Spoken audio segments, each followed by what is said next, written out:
এর আগে রসুনের অনেক ভিডিও দিয়েছি, কিভাবে রসুন চাষ করেছিলাম সবকিছু। তো আজকে দেখাবো সেই আমার রসুন জমিতে কিরকম রসুনের ফলন হয়েছে। তার জন্য রসুন তুলতে চলে এসেছি। দেখছেন গাছগুলো মরে গেছে। এরকম শুকিয়ে গেলে আপনারা রসুন তুলে নিতে পারেন। হালকা হালকা সবুজ আছে গাছগুলো, তাহলে রসুনগুলো খুঁজে পেতেও সুবিধা হবে।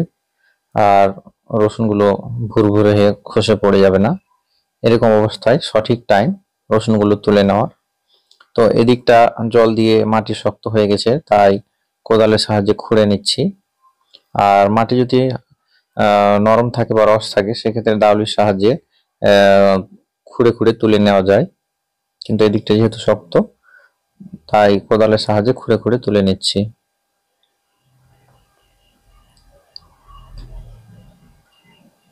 অনেকটা তোলা হয়ে গেছে, এখন বাকিটা তুলে দেখাবো। দেখছেন মাটি লেগে আছে রসুনগুলো, তাই কালো দেখাচ্ছে। এগুলো মাটি ঝরে যাওয়ার পর একদম ফিট সাদা দেখাবে। এদিকে দেখছেন অনেকগুলো তুলো হয়ে গেছে অলরেডি, এগুলো তুলে নিয়েছি। রসুনগুলো খুব সুন্দর হয়েছে, দানাগুলো মোটা মোটা হয়ে আছে। এগুলোকে তুলে নিয়ে যে বাড়িতে শুকাতে হবে, শুকিয়ে ঝেড়ে নিলেই পরিষ্কার হয়ে যাবে, সাদা হয়ে যাবে। ভালো করে শুকিয়ে সংরক্ষণ করতে হবে, না হলে রসুনগুলো কালো হয়ে যাবে।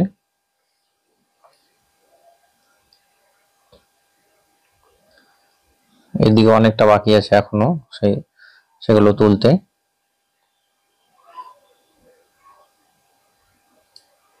ধীরে ধীরে সবগুলো তুলে নেব। এখানে আমি রসুন বসিয়েছিলাম প্রায় 1 কেজির কাছাকাছি।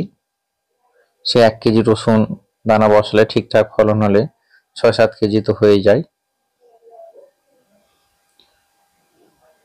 রসুন ফলনের উপর নির্ভর করে, 1-2 কেজি কম বেশি হতে পারে।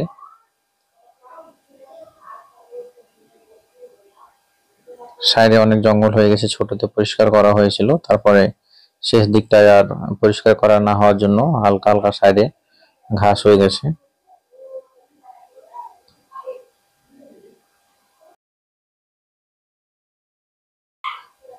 একটা একটা করে তুলে নিচ্ছি, তাহলে কেটে যাওয়ার ভয় থাকবে না।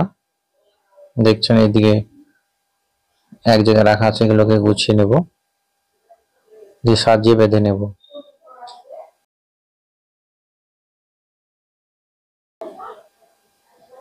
এভাবে গুছিয়ে গুছিয়ে বেঁধে নিয়ে যাব বাড়িতে, তারপর রোদ্রে শুকিয়ে নেব।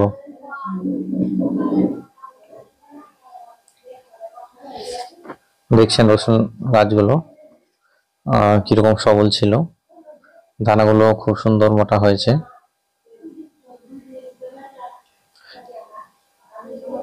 এভাবে আপনারা অল্প জায়গাতে যদি রসুন চাষ করেন 1-1.5 কেজির মতো, তাহলে দেখবেন যে গোটা বছর এখান থেকে খাওয়ার হয়ে যাবে।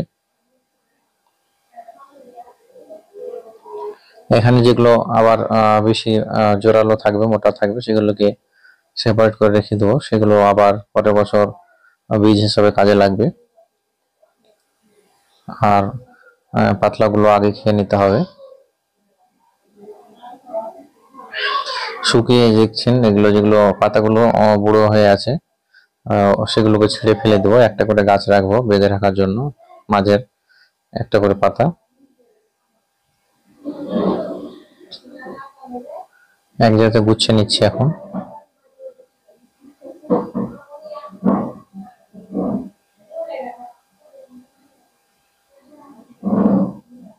ধীরে ধীরে একদিকে তুলে নেবো, আর আরেকদিকে তুলে তুলে বেঁধে নিচ্ছি। এইদিকে মাটি যেহেতু নরম আছে, তাই দাউলির সাহায্যে উঠে যাচ্ছে। এগুলো তুলো কমপ্লিট হয়ে গেল। একে একে সবগুলোকে সাজিয়ে নেব। দেখছেন পুরো রসুন জমিটায় রসুন পড়ে আছে, এগুলোকে একে একে সাজিয়ে নেব। এগুলো বেশিক্ষণ লাগে না তুলতে, যেহেতু খুব বেশি নিচে থাকে না, মাটির উপরে থাকে। আর এই যে দেখছেন এগুলোকে 1 সপ্তাহ শুকিয়ে নিয়েছি। 1 সপ্তাহ শুকিয়ে সেগুলোকে ভালো করে সাজিয়ে বেঁধে নিয়েছি। এগুলোকে এখন ঝুলিয়ে রেখে দেবো।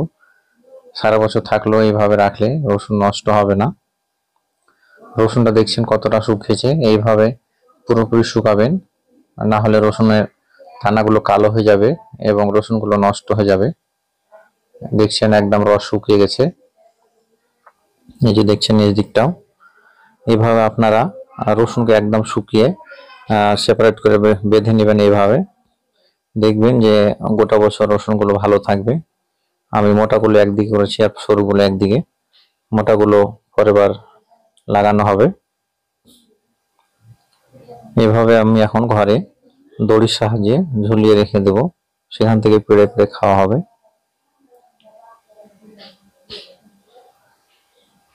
এইভাবে আপনারা সারা বছর রসুন বাড়িতে সংরক্ষণ করে রাখতে পারেন, একদম ভালো থাকবে, নষ্ট হবে না। সবগুলোকে আমি আলাদা আলাদা করে বেঁধে এভাবে রেখে দেবো। সারা বছর এখান থেকে আমরা কিছু কিছু করে পেড়ে খাবো। এই ছিল আজকের দেখানোর বিষয়।